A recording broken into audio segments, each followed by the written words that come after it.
Assalamualaikum warahmatullahi wabarakatuh. Nikah al khusus nama Syekh Al-Qadi Abu Suja Ahmad bin Al-Husain bin Ahmad Al-Asfahani.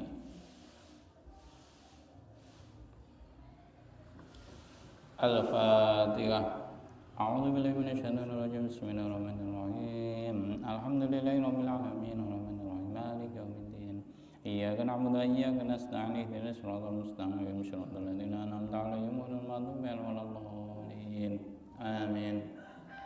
Bismillahirrahmanirrahim. Wa qad qala al-musannif rahimallahu ta'ala wa nafa'ana bi wa bi 'ulumi fid dharain amin amin ya rabbal alamin. Kemarin menerangkan tentang melihatnya orang laki-laki kepada perempuan itu ada 7. Yang pertama, melihat kepada perempuan lain tanpa ada keperluan, maka hukumnya tidak boleh. Terus yang kedua, melihatnya suami kepada istri atau budaknya, itu boleh kecuali kemaluan. Tetapi di dalam kitab Kasyifah, untuk melihat kemaluan itu hukumnya makruh. Terus yang nomor 3, melihatnya laki-laki kepada mahramnya, mahram, atau kepada budak yang telah dinikahi budaknya tapi sudah dinikahi oleh orang lain. Nah, itu boleh melihat kecuali antara pusar dan lutut, itu nggak boleh. Yang keempat, melihatnya untuk kepentingan pernikahan, orang melamar. Nah, itu boleh melihat wajah dan epek-epek tangan. Yang nomor 5, melihatnya untuk kepentingan berobat. Kalau yang diobati paha, ya boleh melihat bagian pahanya, tapi paling tidak harus didampingi oleh mahramnya. Yang keenam, melihat untuk kepentingan persaksian atau muamalah, jual beli. Nah, ini boleh melihat wajah. Yang ketujuh, boleh melihat budak jika mau membeli. Nah, ini melihat tangannya atau kupingnya atau kakinya. Nah, itu boleh. Itu melihatnya orang laki-laki ke perempuan. Tapi kalau umumnya di Indonesia itu kan umumnya melihat wajah dan telapak tangan. Nah, itu kalau menurut Imam Syafi'i kan nggak boleh. Nah, kita bisa mengikuti Ibnu Hajar di kitab Minhajul Qawim, itu boleh. Untuk di Indonesia, paling di pedesaan itu diperbolehkan.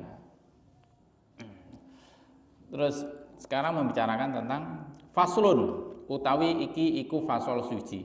Wala yasihu lan ora sah apa aktun nikahi, akad nikah, illa biwalin, kecuali dengan wali, wa syahida adlin, dan wa syahidai adlin, lan saksi, 2 saksi adlin kang adil. Nah, ini butuh keterangan ini saksi yang adil. Wa yaftakiru lan butuh apa alwaliyu wali, wasyahidani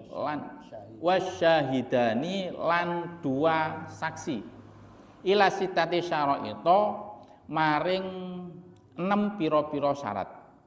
Dari syaratnya wali dan syaratnya saksi, 2 saksi yang menyaksikan pernikahan itu ada 6. Yang pertama, al-islamu Islam. Jadi wali dan persaksi itu harus Islam. Wal bulughu lan balik, wal aklu lan berakal, wal hurriyatu lan merdeka, wal dzukuratu lan laki-laki, wal adalatu dan adil. Nah, ini yang syarat yang nomor 6 ini. Jadi dalam akad nikah itu harus ada wali dan saksi, 2 saksi. Ada wali dan 2 saksi.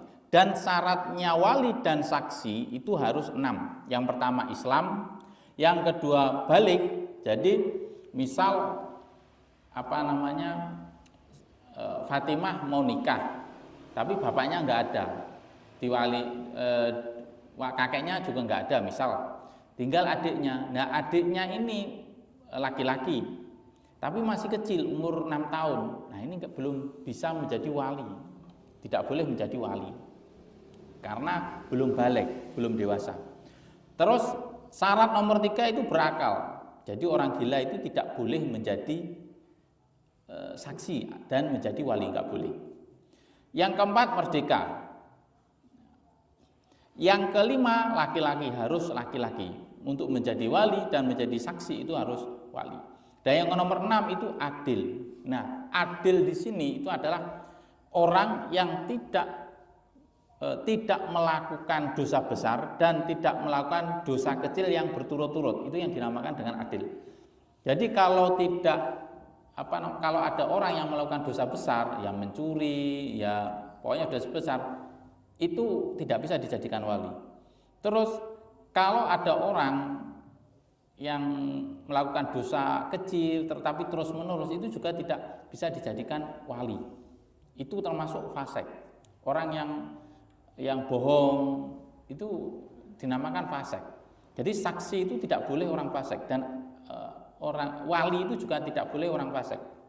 Nah, di sini kalau kita pakai kondisi yang sekarang di Indonesia, ini pakai syarat adil itu sulit sekali. Ini pernah ada diskusi kalau nggak salah antara muridnya Mbah Maimun sama Mbah Maimun. Kondisi Indonesia itu gimana? Kalau walinya itu kan jelas kalau mengikuti syaratnya Imam Syafi'i itu bukan tergolong orang yang adil, karena orang adil itu yang tidak melakukan dosa kecil maupun dosa besar. Tapi kalau di kalangan Indonesia itu kan kalau menurut Syafi'iyah itu kan belum bisa dikatakan adil. Terus tapi Mbah Maimun itu mengatakan ya nggak apa-apa kalau di kondisi Indonesia itu sah-sah saja. Nah, terus ada keterangan, ada penjelasan ini di kitab Al-Qulyubi itu mengatakan bahwa boleh di kitab Qulyubi itu boleh wali dan saksi itu boleh dilakukan oleh orang yang fasik, itu sah kalau di kitab Qulyubi. Nah, karena kalau kita mengacu kitab fikihnya Imam Syafi'i sulit untuk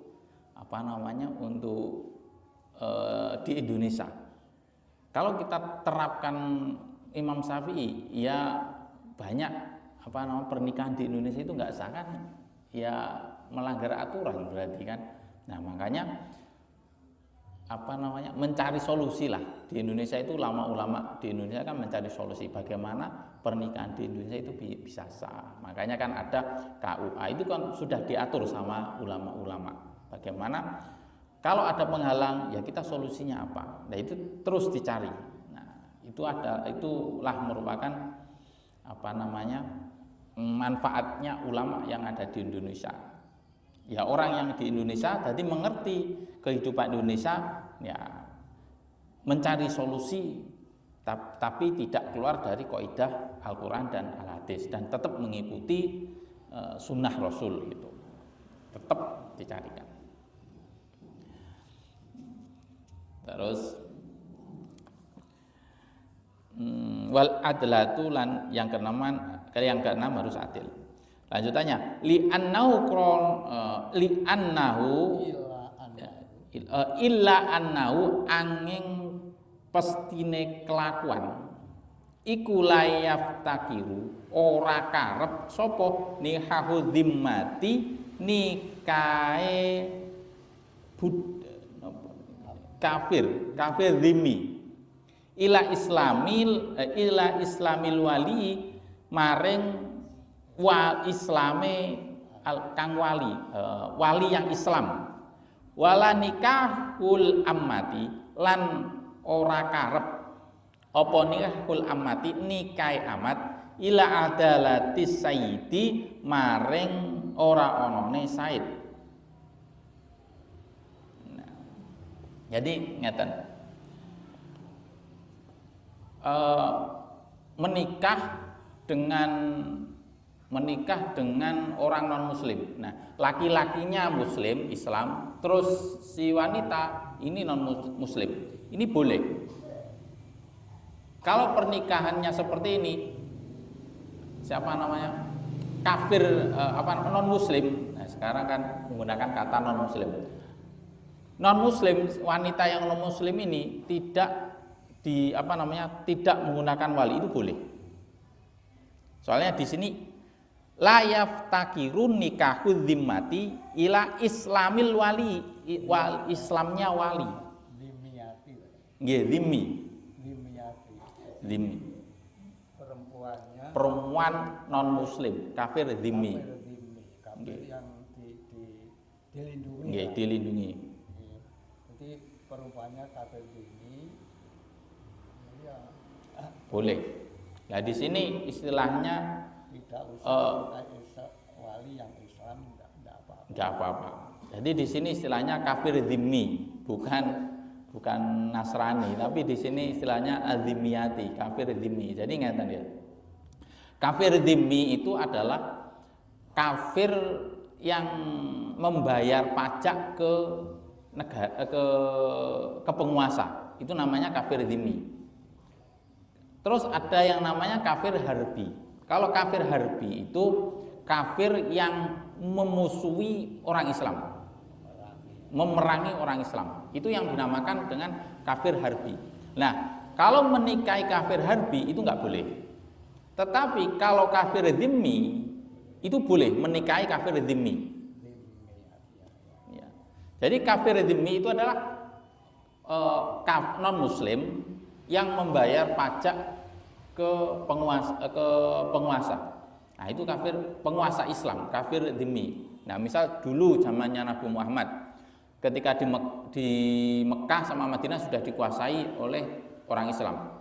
Nah, kemudian di situ ada orang Yahudi, terus orang non Muslim. Nah, di situ kalau orang non Muslim ini tidak menyerang, terus membayar pajak kepada orang Islam, penguasa Islam, maka ini dinamakan kafir dzimmi.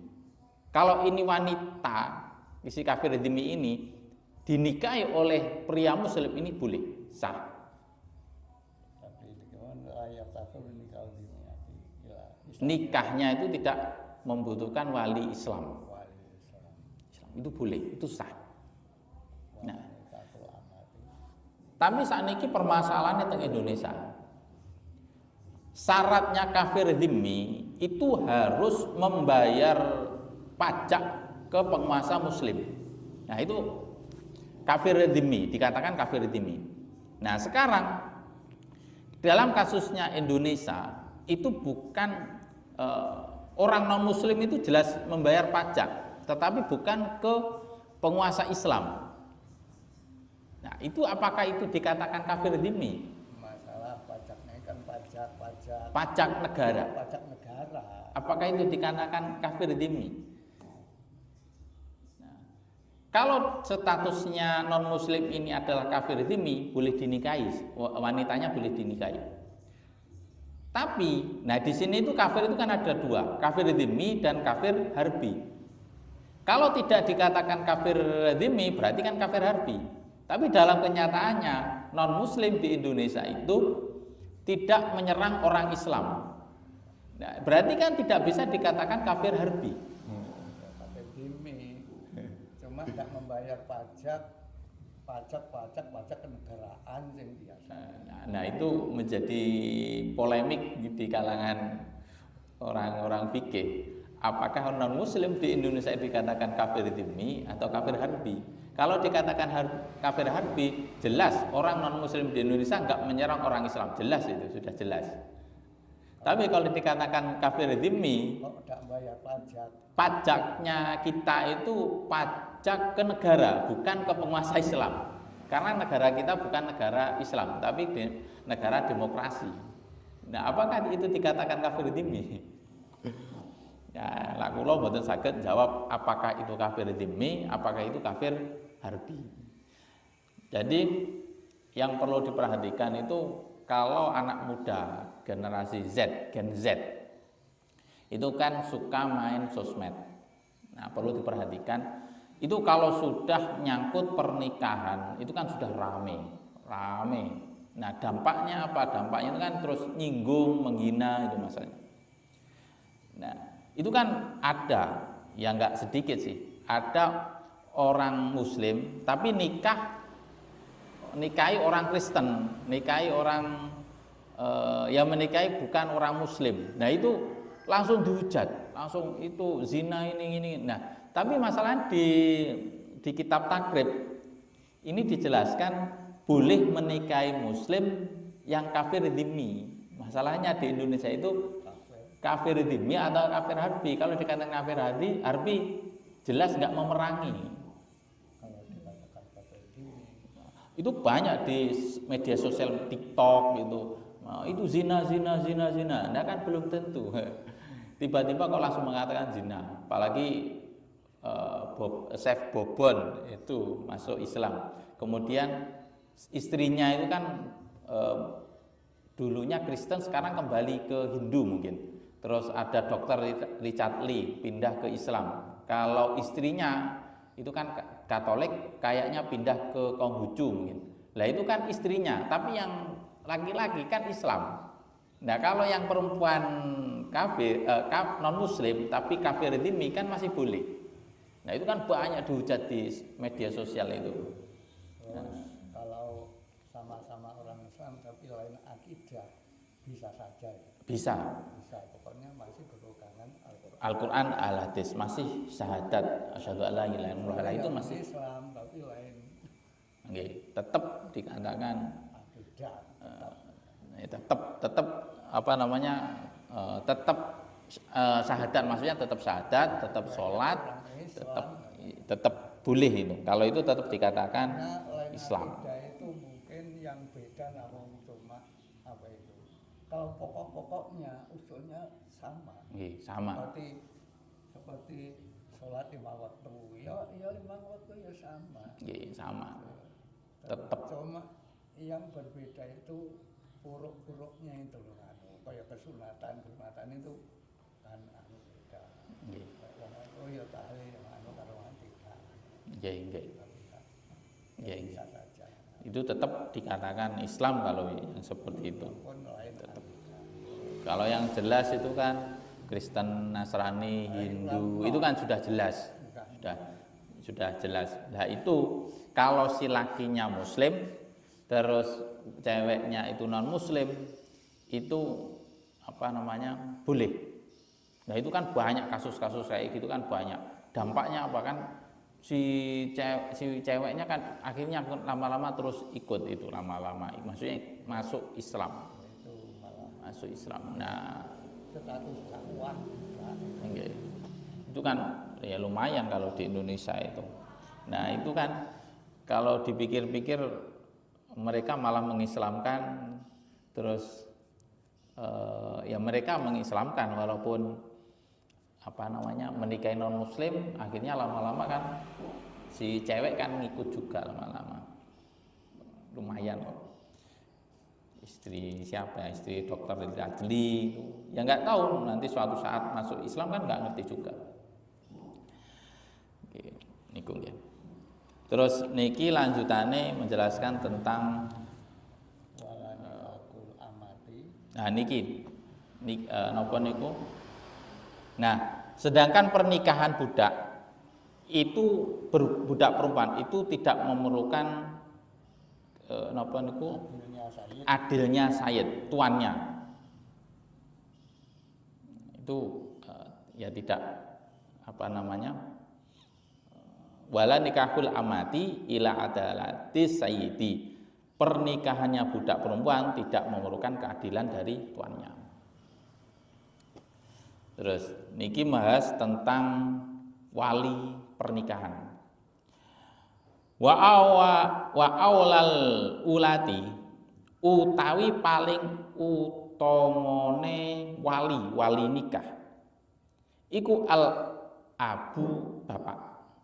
Itu wali nikah sing utama iku bapak. Jadi ya paling enggak yang bapak-bapak nanti yang memiliki putri nanti bisa pakai bisa dinikahkan sendiri, itu lebih baik, lebih bagus. Sumal jadul abul abi moko nuli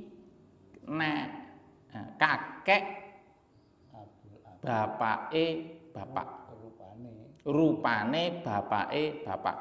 Jadi mbah lanang kakek saka bapak, kakek saka bapak. Sumal akhu moko nuli dulure lil abi lan bapak wal tunggal bapak wal umi lan tunggal ibu. Jadi urutan berikutnya iku dulur kandung. Dulur tunggal bapak tunggal ibu berarti kan dulur kandung. Dulur lanang ya, dulur lanang tunggal bapak tunggal ibu.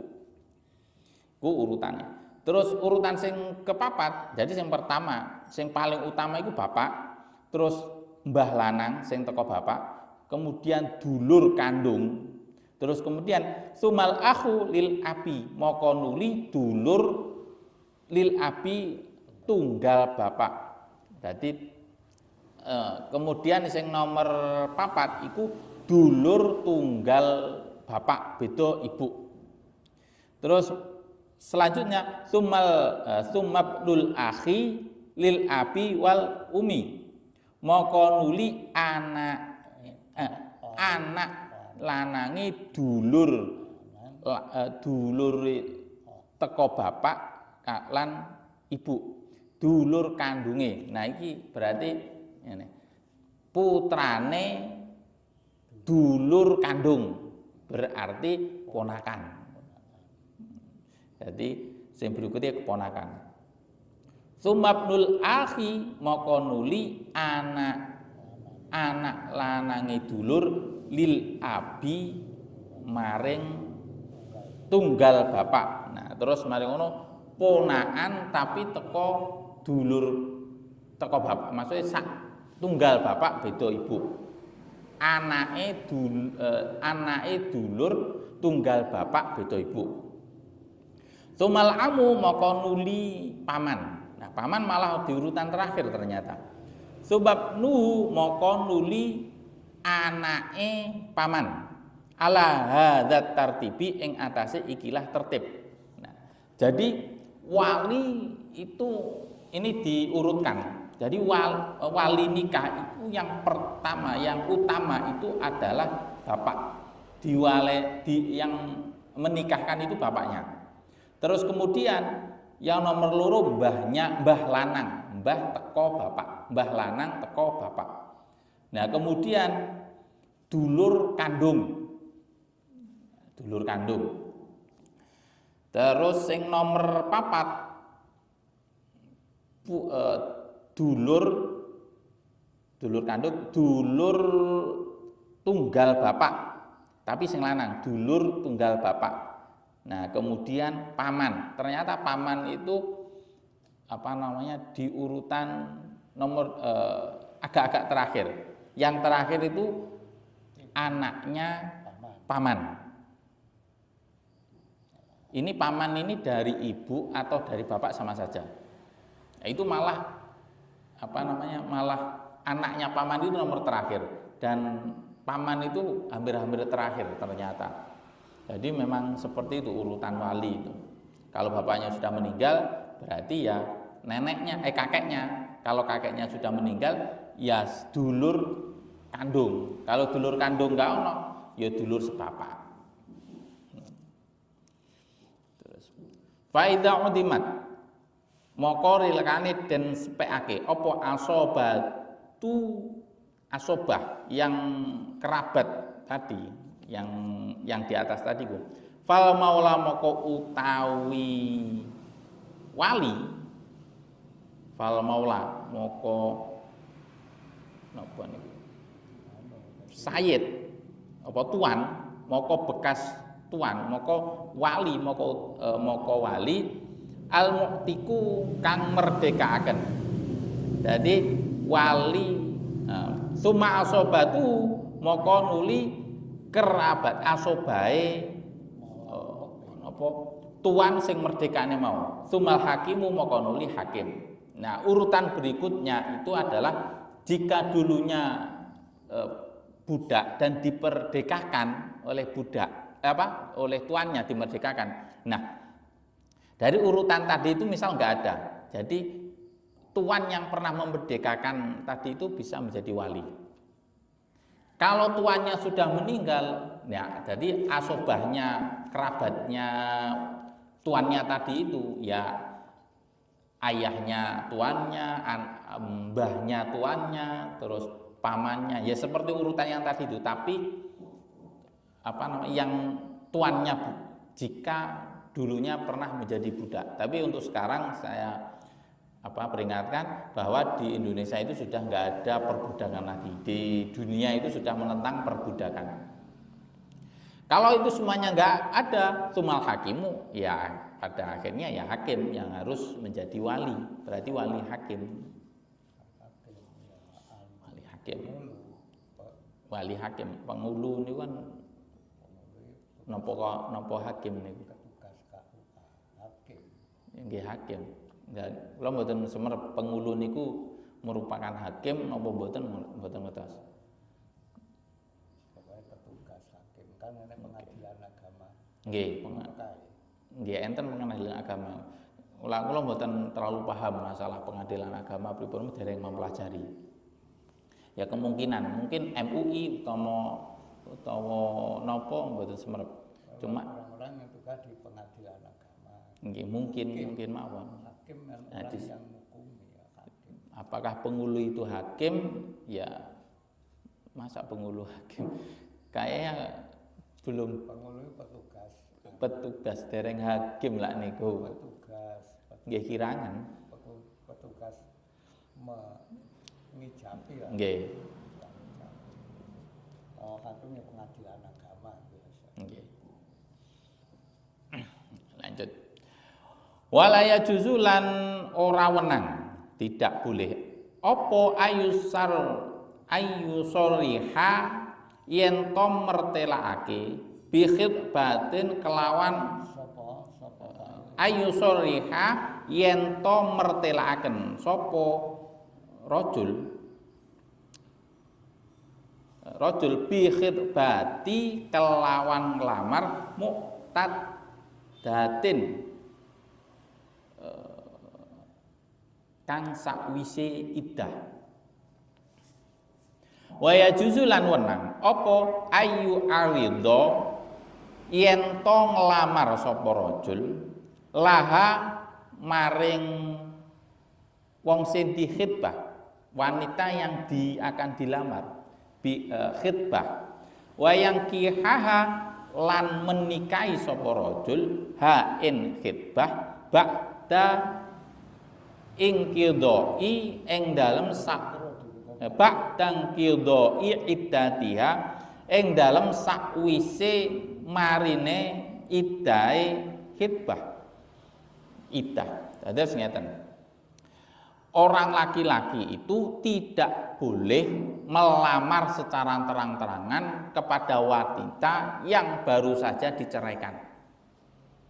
Kalau wanita yang baru diceraikan itu ada yang namanya masa iddah. Masa iddah itu ada ketentuan. Kalau wanitanya hamil, masa iddahnya adalah melahirkan. Kalau wanitanya tidak hamil, itu kalau nggak salah 3 kali suci. 3 kali suci. Kalau sudah 3 kali suci, itu baru selesai iddah. Kalau hamil, iddahnya sampai melahirkan. Tetapi kalau tidak hamil, masa iddahnya 3 kali suci. 3 kali suci. Nah, orang yang setelah dipegat, diceraikan, itu ada masa iddah. Pada masa iddah ini, laki-laki tidak boleh melamar wanita yang masih kondisi iddah. Itu nggak boleh. Secara terang-terangan. Tetapi kalau sindiran, dengan kata-kata sindiran, ini boleh. Yang enggak boleh dengan kata-kata sorehah. secara jelas saya melamar Anda. Nah, itu nggak boleh, jelas. Tapi kalau sindiran nggih pripun nggih kirang kula mboten kata-katane nggak jelas. Iki kan waya justru ayu sorika bikit batin mau kadatin. Nah, niku dengan cara-cara ndak boleh. Sindiran ya pripun ya mboten ketat. Dengan soreh dengan jelas itu ndak boleh. Itu nggak boleh, kalau jelas nggak boleh. Tapi kalau sindiran itu boleh. Nah, karena itu masa ngidah masih habis. Nah, dilamar tapi dengan kata-kata sindiran. Yang nggak tahu caranya gimana. Pokoknya tidak boleh dengan secara terang-terangan. Nah, kemudian boleh dinikahi setelah masa idahnya habis. Itu baru boleh dinikahi.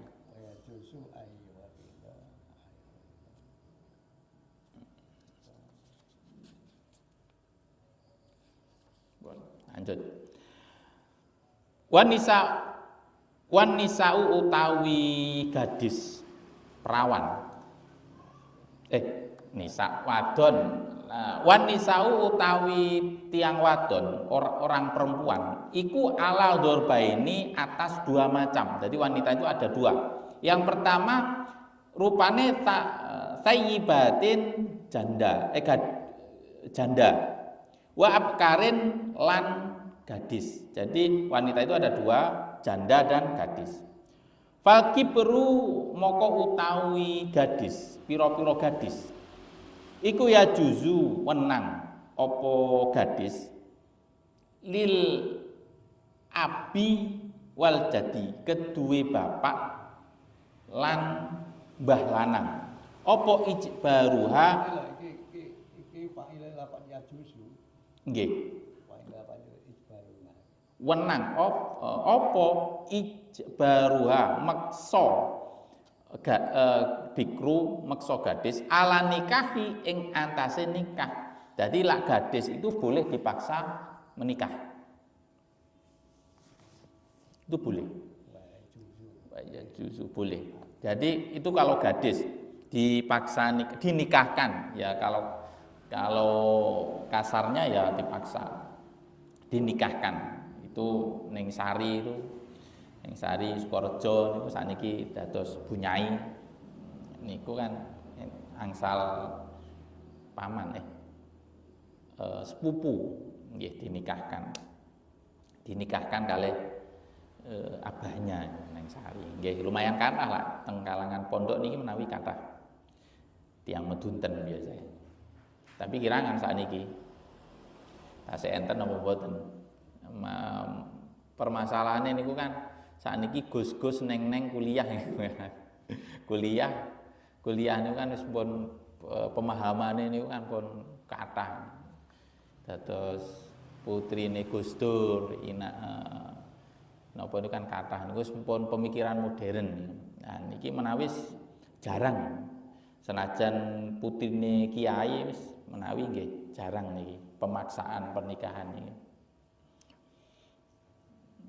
Senajan mboten mboten enten pemaksaan pernikahan itu sama abahnya nggih diarah-arahne niki tetep ngoten niku. Walaupun enggak ada pemaksaan menikah, kamu harus nikah sini enggak. Tetep diarahkan niki gelem napa mboten niki gelem ora gelem mesti ditawani. Zaman sakniki sepertinya kayak gitu. Sudah jarang sekali pemaksaan pernikahan. Terus yang kedua, watabitu utawi muni. Watayyibu ya. Lan utawi janda. Iku laya juzu ora wenang, tidak boleh. Apa tazwijuha maksa ngrabekaken nggih. Ngrabekaken sapa ngrabekaken sapa sayyid ing tazwijuha ngrabekaken ing sayyid illa ba'da bulughiha angin sakwise balighe janda. Apa ada yang sebelum balik gitu. Wa idniha lan dan mengizinkannya. Dirinya janda. Maksudnya apa? Anu dewasa, balik dewasa. Nggih, tidak boleh mengawinkan janda melainkan sesudah janda itu dewasa dan mengizinkannya. Oh saurunge nikahe dulu sebelum jadi janda nikahan apa nganu masih belum balik ngono iki maksudnya. Nggih, menawi. Tapi nak niki napa niku? Kalau janda itu kan nikahnya itu kan enggak dipaksa. Masuk kehendak sendiri. Tapi teng mriki kan la yajuzu tazwijuha illa ba'da bulughiha. Ngerabek akan janda illa ba'da bulughiha angin sakwise balige janda. Balige apa habis nidain maksudnya balige.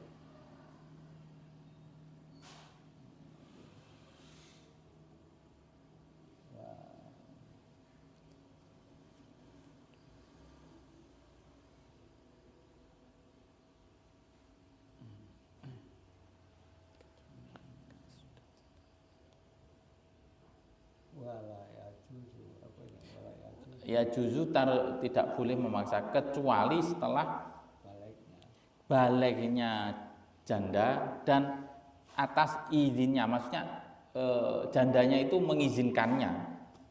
Nah, bulughiyah niki sing mboten paham niki. Sesudah janda illa ba'da bulughiyah, kecuali setelah balike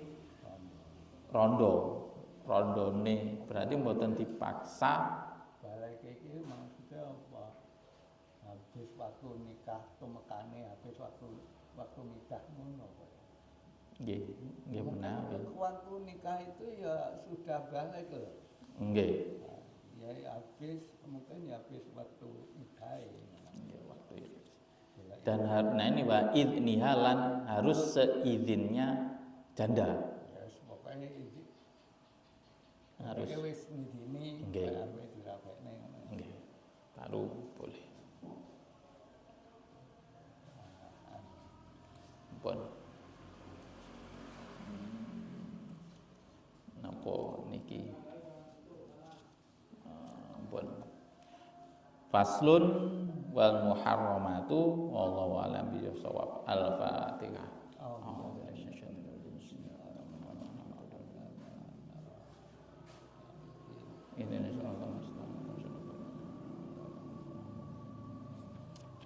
Assalamualaikum warahmatullahi wabarakatuh.